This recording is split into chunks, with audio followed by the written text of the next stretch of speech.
Hello everyone, मैं हूं doctor शिखा और आपका स्वागत है मेरे यूट्यूब चैनल पे। आज इस वीडियो में हम चर्चा करेंगे माइग्रेन के बारे में। माइग्रेन क्या होता है, क्या इसके सिम्टम्स होते हैं, क्या इसके कॉजेज़ होते हैं, किन किन चीज़ों से ये ट्रिगर हो सकता है और होम्योपैथी में ऐसी कौन सी मेडिसिन्स हैं जो कि माइग्रेन के लिए बहुत लाभदायक हैं और माइग्रेन को क्योर कर सकती हैं। आज इन्हीं सब चीज़ों पे चर्चा करेंगे। आप अगर मेरे चैनल पे नए हैं तो नीचे दिए गए सब्सक्राइब बटन को क्लिक करके मेरे चैनल को सब्सक्राइब कर लीजिए ताकि ऐसी इन्फॉर्मेटिव वीडियोस की नोटिफिकेशन टाइम टू टाइम आपको मिलती रहे। और अगर वीडियो पसंद आए तो इसे लाइक और शेयर करना ना भूलें। तो चलिए स्टार्ट करते हैं। माइग्रेन जो है ये एक तरह का हेडेक है, सरदर्द है जो कि आपके सर के एक साइड या तो लेफ्ट या तो राइट साइड एक ही साइड होता है और ये काफ़ी थ्रोबिंग और पल्सेटिंग काइंड ऑफ हेडेक होता है। और इस हेडेक के साथ साथ लोगों को उल्टी जैसा लगना, नौजिया, वॉमिटिंग की शिकायत हो सकती है और लोग बहुत ज़्यादा सेंसिटिव हो जाते हैं तेज़ लाइट या फिर बहुत तेज़ साउंड, कांस्टेंट साउंड या फिर किसी स्ट्रॉन्ग स्मेल के लिए बहुत ज़्यादा सेंसिटिव हो जाते हैं। इसी के साथ साथ कुछ लोगों में वीकनेस जैसे सिम्टम्स भी देखने को मिलते हैं। तो ये सारे सिम्टम्स जो हैं माइग्रेन में देखने को मिल सकते हैं। अब बात करते हैं इसके कॉजेज़ की कि क्या कॉज है इसका।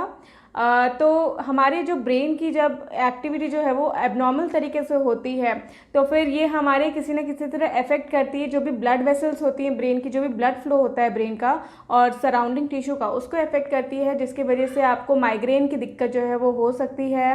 इसके कई सारे ट्रिगर्स होते हैं जिसकी वजह से आपका जो माइग्रेन का अटैक है वो हो सकता है। तो अब बात करते हैं इसके कुछ ट्रिगर्स की कि क्या क्या ट्रिगर होते हैं जिससे कि माइग्रेन के अटैक पड़ सकते हैं।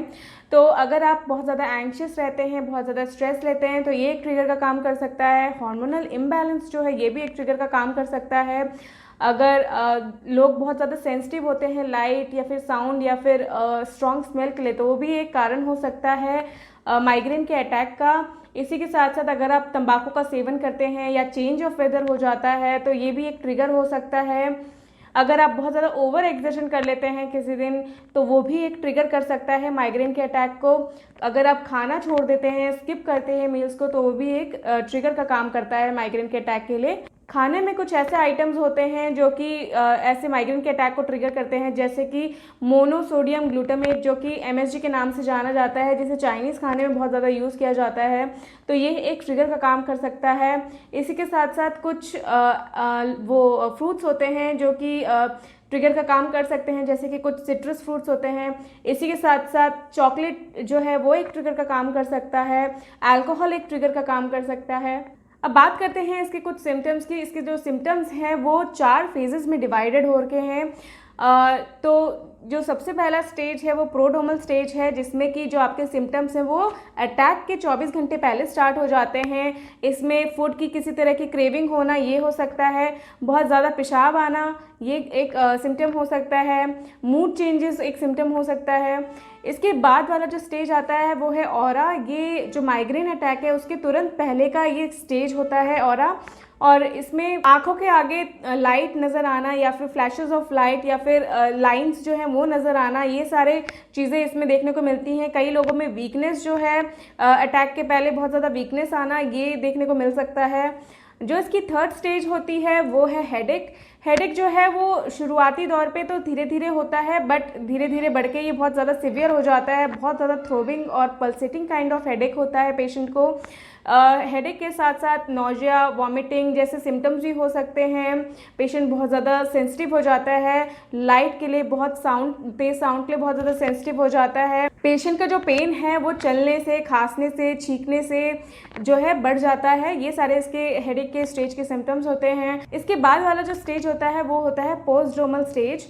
तो इसमें क्या होता है कि जब आपका हेडेक का स्टेज ख़त्म हो जाता है उसके बाद ये स्टेज आता है और इसमें शरीर में बहुत ज़्यादा थकावट और लेथार्जी, वीकनेस जो है वो महसूस होती है। और ये आपके जो अटैक के एक दिन बाद तक ये जो स्टेज है वो रह सकती है। इसके सिम्टम्स जो हैं वीकनेस के वो रह सकते हैं। ये ज़रूरी नहीं है कि ये सारे जो स्टेजेस हैं वो हर पेशेंट में मिले। और जो माइग्रेन के अटैक्स हैं वो ज़्यादातर देखा गया है कि मॉर्निंग टाइम पे ज़्यादा होते हैं। अब बात करते हैं इसके डायग्नोसिस की। अगर आप डॉक्टर के पास अपने आप को चेकअप करवाने के लिए जाएंगे तो वो आपके कुछ सिम्टम्स पूछेंगे, आपकी मेडिकल हिस्ट्री ली जाएगी, इसके बेसिस पे आपका जो डायग्नोसिस है वो किया जाता है। अगर माइग्रेन का जो कॉज है वो कोई अंडरलाइंग डिजीज़ है तो उसके लिए ब्लड टेस्ट करवाए जाएंगे या फिर सिटी स्कैन या MRI करवाया जाएगा। होम्योपैथिक मेडिसिन बताने से पहले बात करेंगे कुछ मैनेजमेंट टिप्स के कि हम इसको किस तरह जब अटैक आता है तो उसको कम कर सकते हैं। तो सबसे पहले आपको जब भी अगर माइग्रेन का अटैक आता है तो आप एक अंधेरे कमरे में आराम से रेस्ट करिए, आंखें बंद करके, और डार्क रूम में रहिए। इससे आपकी जो सेंसिटिविटी होती है लाइट के प्रति या फिर साउंड के प्रति वो कम हो जाती है और आपका जो अटैक का जो हेडेक का अटैक होता है वो थोड़ा कम हो जाता है। सेकेंड, इसका मैनेजमेंट का टिप ये है कि आप कोई भी आइस पैक जो है वो अपने सर पे रख सकते हैं, आँखों पे रख सकते हैं, इससे आपको रिलीफ मिलेगा। इसके साथ साथ आप स्ट्रेचिंग एक्सरसाइजेस जो होती हैं नेक की, शोल्डर की, वो कर सकते हैं और एक अच्छी अमाउंट में जो है फ्लूइड का इंटेक करिए। अब बात करते हैं कुछ होम्योपैथिक मेडिसिन की। तो होम्योपैथी में ऐसी बहुत सारी मेडिसिन हैं जो कि हर पेशेंट के सिम्टम के हिसाब से दी जाती हैं। होम्योपैथी ट्रीटमेंट अगर आप शुरू करेंगे तो आप देखेंगे कि जो आपके माइग्रेन की सीवियरिटी है वो धीरे धीरे कम हो जाती है और साथ में इसकी जो फ्रीक्वेंसी है वो भी धीरे धीरे, अटैक्स की जो फ्रीक्वेंसी है वो कम हो जाती है। अगर आप इसके लिए कोई कन्वेंशनल ट्रीटमेंट ले रहे हैं, उसकी कोई मेडिसिन ले रहे हैं, तो फिर अगर आप इसके साथ साथ होम्योपैथिक दवाएँ भी चलाएंगे तो धीरे धीरे करके आपकी जो कन्वेंशनल ट्रीटमेंट की जो मेडिसिन हैं उसकी डोसेज भी धीरे धीरे करके कम हो जाएंगी और माइग्रेन जो है वो आपका परमानेंटली क्योर हो जाएगा। तो सबसे पहली मेडिसिन जो है वो है नक्स वोमिका। नक्स वोमिका जो पेशेंट होते हैं उनका हेडेक जो है, सर बहुत ज़्यादा भारी रहता है और उनका जो हेडेक है वो कॉफ़ी पीने के बाद, कॉफ़ी से ट्रिगर हो जाता है या फिर कोई स्पाइसी फूड अगर वो खा लेते हैं या ओवर ईटिंग कर लेते हैं तो उस वजह से उनको ये दिक्कत होने लग जाती है। ओवर ईटिंग के बाद उनको एसिडिटी की प्रॉब्लम या कॉन्स्टिपेशन की प्रॉब्लम हो जाती है जिसके वजह से एक माइग्रेन का अटैक जो है उनको पड़ता है और ऐसे पेशेंट्स को खुली हवा में, ठंडी हवा में ज़्यादा रिलीफ मिलता है। तो ऐसे केसेस में आप नक्स वोमिका 30 की 2-2 बूंदे करके दिन में 3 बार ले सकते हैं। अगली मेडिसिन है आइरिस वर्सिकोलर। ये जो मेडिसिन है इसमें राइट साइडेड माइग्रेन का जो अटैक है वो देखा जा सकता है, राइट साइडेड पेन होता है सर पे। इसके साथ साथ बहुत ज़्यादा नौजिया, वॉमिटिंग की भी शिकायत होती है। वॉमिटिंग करने के बाद भी उनका हेडेक जो है उसमें कोई रिलीफ नहीं आता है और जो आपको माइग्रेन का अटैक होता है वो इनडाइजेशन की वजह से एसिडिटी हो जाता है, वो एक कारण हो सकता है माइग्रेन का। तो ऐसे केसेस में आप ये मेडिसिन जो है इसकी 2-2 बूंदे करके दिन में 3 बार ले सकते हैं। अगली मेडिसिन है सैंग्यूनेरिया 30। सैंग्यूनेरिया जो है अगर आपको राइट साइडेड हेडेक होता है तो उन केसेस में बहुत अच्छा काम करती है। ऐसे पेशेंट्स का जो पेन होता है वो सर के पीछे से शुरू होकर सर के ऊपर जाता है धीरे धीरे और जाके राइट आई में सेटल हो जाता है। धूप में जाने से उनका जो हेडेक है वो बहुत ज़्यादा बढ़ जाता है। माइग्रेन जो अटैक है वो धूप में जाने से हो सकता है। इसी के साथ साथ जो उनका हेडेक है वो सुबह के टाइम पे, सनराइज़ के टाइम पे तो बहुत ज़्यादा होता है और धीरे धीरे सनसेट के टाइम तक उनका हेडेक जो धीरे धीरे कम होता जाता है।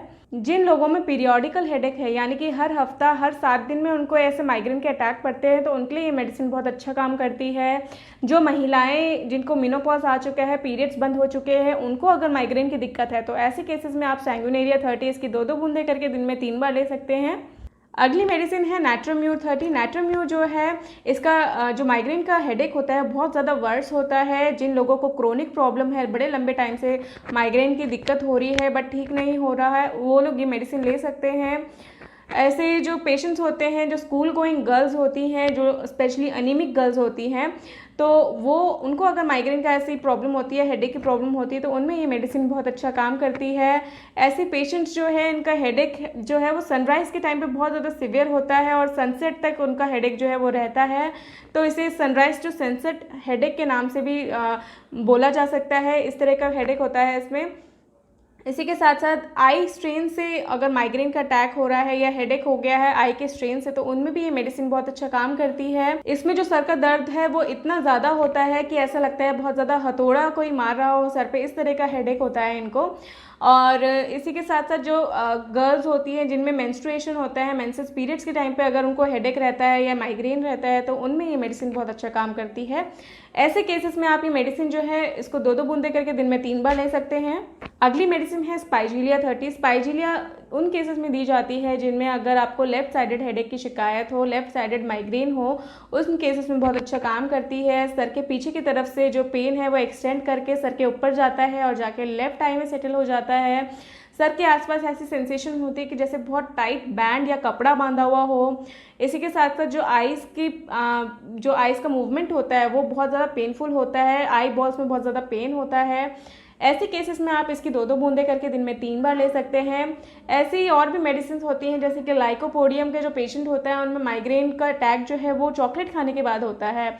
ऐसे ही रूटा होती है, काली बाई होता है, ऐसे कई मेडिसिन है जो कि हर पेशेंट के अलग अलग सिम्टम्स के हिसाब से दी जाती है और उन्हें काफ़ी अच्छा रिलीफ भी मिलता है। तो ये था मेरा एक छोटा सा वीडियो जिसमें मैंने आपको माइग्रेन के बारे में बताया, इसके बारे में कुछ होम्योपैथिक दवाओं के बारे में बताया।